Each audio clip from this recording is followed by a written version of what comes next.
Bienvenue à ce petit vidéo et j'aimerais lire avec vous dans la parole de Dieu dans la Bible un verset que le Seigneur Jésus-Christ, le Sauveur du monde, a prononcé. Il a dit la chose suivante. Verset Matthieu 7, verset 24. Quiconque donc entend ces miennes paroles et les met en pratique, je le comparerai à un homme prudent qui a bâti sa maison sur le roc. Me voici sur un rocher solide à côté de l'océan. Et je n'ai pas besoin de trembler ou d'avoir peur que le sol disparaisse au-dessous de moi, pour la simple raison que le rocher est solide. Et c'est une raison pourquoi le Seigneur Jésus, qui prend souvent des images et des illustrations, parle justement d'une maison bâtie sur le roc. Et ce n'est pas une maison que littéralement on doit construire sur le roc, parce que le Seigneur Jésus n'encourage pas la construction des maisons ou l'achat des tentes ou quoi que ce soit. Il n'est pas dans ce domaine. Il cherche le salut des âmes perdues. Et la grande question est, quel est le fondement de votre vie? Est-ce que votre vie, dont cette maison est une image, est-ce que la maison de votre vie, tout ce que vous construisez, toute la vie que vous menez, est-ce que vous avez un fondement solide? Or, nous savons que selon la Bible, selon la parole de Dieu, il y a un seul fondement solide, c'est Jésus-Christ.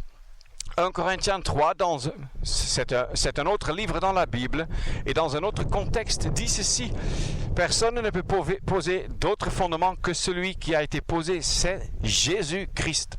Jésus-Christ est le fondement solide, le roc inchangeable et éternel. Au travers les siècles, beaucoup de choses changent. Les langues même changent. Les habitudes, les cultures, les habitudes culturelles, ethniques changent. Les réalités politiques changent. Il y a des guerres et la paix qui est établie. La guerre ou la guerre civile revient. Il y a la famine qui arrive. Il y a l'abondance qui arrive de temps à autre. Ainsi de suite. Tout change. Mais un seul ne change pas. C'est Dieu. Et c'est aussi le Fils de Dieu, Jésus-Christ. Et lui, il est le meilleur fondement pour notre vie. C'est encore une image. Parce qu'on n'a pas besoin de littéralement avoir un fondement d'un matériel spécial. C'est la question: sur quoi est-ce que vous basez votre vie? Est-ce que vous êtes sauvé pour l'éternité? L'êtes-vous avec certitude? Ce n'est que par Jésus-Christ que vous pouvez en être sûr. Ce n'est que en confessant vos péchés à Dieu, ce qui veut dire tout personnellement, pas à un prêtre, pas à un pasteur, pas à un ancien, mais à Dieu. En allant à genoux, vous confessez vos péchés, tout ce qui vous sépare de Dieu, tout ce qui vous a souillé. Et puis, vous reconnaissez que vous êtes un pécheur perdu et que la juste condamnation de Dieu repose sur vous. Et puis, il vous montrera que quelqu'un d'autre a voulu porter le jugement mérité par vous. Et ce quelqu'un d'autre, c'est personne d'autre que Jésus-Christ. Il y a beaucoup de prophètes, de soi-disant prophètes qui ont fondé des religions, des dénominations et des idées religieuses. Mais il y a un seul qui est le chemin vers Dieu, c'est Jésus-Christ. Le connaissez-vous? Avez-vous un fondement solide sous vos pieds? Je m'y tiens en calme. Alors que je suis souvent à des côtes où il y a le sable. Et ça change à tout moment. Jésus-Christ ne change pas. Une fois qu'il est votre sauveur, il l'est pour toujours. Une fois qu'il est l'assurance de votre salut, il le sera pour toujours. Je vous prie de réfléchir sur la question: sur quoi basez-vous votre vie?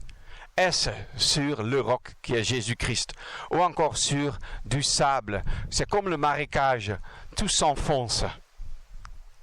Tout ne vaut rien du tout, mais Christ vaut tout, parce qu'il veut être aussi, dès aujourd'hui, votre sauveur. Repentez-vous, ça veut dire, ayez la profonde compréhension que vous êtes pourri, corrompu, perdu, mort dans vos péchés.